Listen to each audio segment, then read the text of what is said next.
രാജ്യത്തെ പ്രമുഖ ബാങ്കുകൾ സേവനങ്ങളുടെ നിരക്കുകളിൽ മാറ്റങ്ങൾ പ്രഖ്യാപിച്ചിട്ടുണ്ട്. പണം നിക്ഷേപിക്കൽ, പിൻവലിക്കൽ, ATM ഇടപാടുകൾ തുടങ്ങിയ സേവനങ്ങൾക്കാണ് നിരക്കുകളിൽ മാറ്റങ്ങൾ പ്രഖ്യാപിച്ചിട്ടുള്ളത്. ICICI bank, axis bank, federal bank എന്നിവയാണ് നിരക്കുകളിൽ മാറ്റങ്ങൾ പ്രഖ്യാപിച്ചത്. ജൂലൈ 1 മുതലായിരിക്കും ഈ മാറ്റങ്ങൾ പ്രാബല്യത്തിൽ വരുന്നത്. റിസർവ് ബാങ്ക് മാർഗനിർദ്ദേശങ്ങൾ അനുസരിച്ച് പൊതുമേഖലാ ബാങ്കുകൾ ATM നിരക്കുകളിൽ കഴിഞ്ഞ മാസം തന്നെ മാറ്റങ്ങൾ വരുത്തിയിട്ടുണ്ടായിരുന്നു. ഇപ്പോൾ ചില സ്വകാര്യ ബാങ്കുകളും ഈ നിരക്ക് വർധനവ് വരുത്താൻ പോകുകയാണ്. ICICI ബാങ്കിന്റെ പുതിയ നിരക്കനുസരിച്ച് മറ്റ് ബാങ്കുകളുടെ ATMകളിലെ ഇടപാടുകൾക്ക് മെട്രോ നഗരങ്ങളിൽ ഒരു മാസം 3 ഇടപാടുകൾ സൗജന്യമായി ചെയ്യാൻ സാധിക്കും.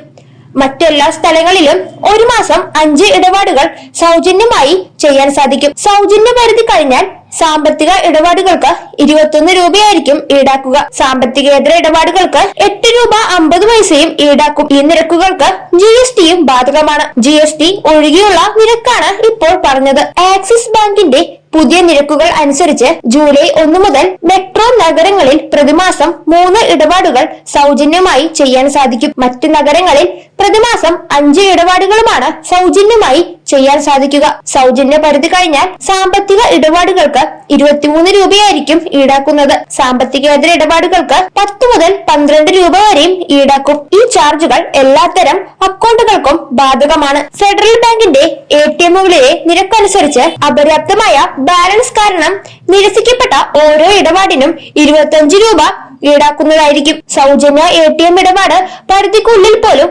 മറ്റ് ബാങ്ക് ATMകളിൽ ഇടപാട് നിരസിക്കപ്പെട്ടാൽ ഈ ചാർജുകൾ ബാധകമായിരിക്കും. ഇതുമായി ബന്ധപ്പെട്ട ഈ നിരക്കുകൾ കൂടുതൽ കൃത്യമായി മനസ്സിലാക്കിയതിനു ശേഷം ഇവ ഉപയോഗിക്കേണ്ടതാണ്.